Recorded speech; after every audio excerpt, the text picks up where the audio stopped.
जय हिंद दोस्तों। आज हम लोग भारत के नदी तंत्र के बारे में देखेंगे। आज गंगा नदी तंत्र के बारे में देखेंगे कि भारत की गंगा नदी कहाँ से किन किन नदियों से मिलकर गंगा नदी बनी हुई है, और प्रयाग के बारे में भी देखेंगे कौन सा प्रयाग किन नदियों से संगम पर बना हुआ है।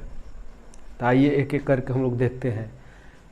इधर से देखेंगे बद्रीनाथ, यहाँ पे बद्रीनाथ से अलकनंदा नदी निकली हुई है। फिर केदारनाथ से मंदाकिनी, गंगोत्री से भागीरथी, यमुनोत्री से यमुना। ठीक है। तो ये देखिए बद्रीनाथ से अलकनंदा पहले निकली।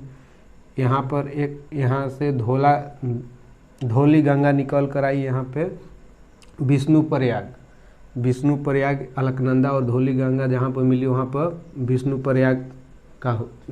प्रयाग हुआ। ठीक है। इससे नीचे अलकनंदा फिर आई, नीचे आई तो वहाँ पे नंदाकिनी नदी आकर मिली, तो यहाँ नंद प्रयाग का उत्पत्ति हुआ।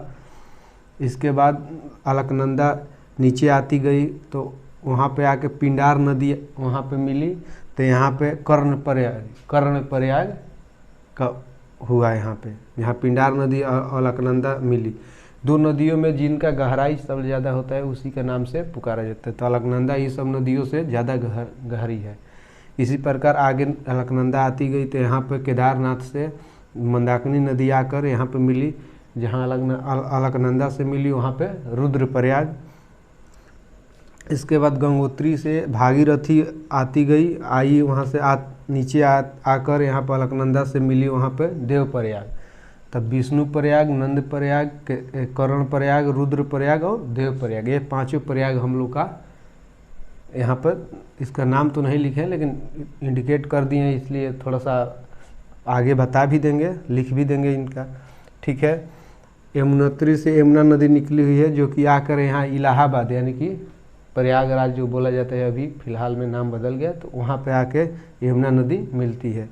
इससे पहले गंगा कहाँ से ज़मीन पे यानी कि समतल पर कहाँ से आती है, तो हरिद्वार, यहाँ से हरिद्वार से गंगा नदी गंगा के रूप में स्थल पर आ जाती है। न तो उससे पहले हर नदियों को मिल कर वो गंगा अलकनंदा में 5 नदियों को मिल के गंगा नदी और अलकनंदा 6 मिल के गंगा नदी का निर्माण हुआ है। ठीक है।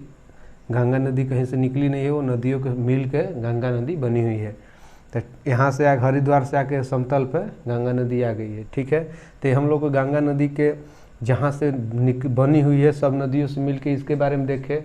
आगे हम लोग गंगा नदी आगे के वीडियो में हम लोग गंगा नदी के सहायक नदियों के बारे में देखेंगे कि गंगा नदी की कितनी सहायक नदियाँ हैं और गंगा नदी कहाँ पर जाकर जल को विसर्जित करती है। ठीक है।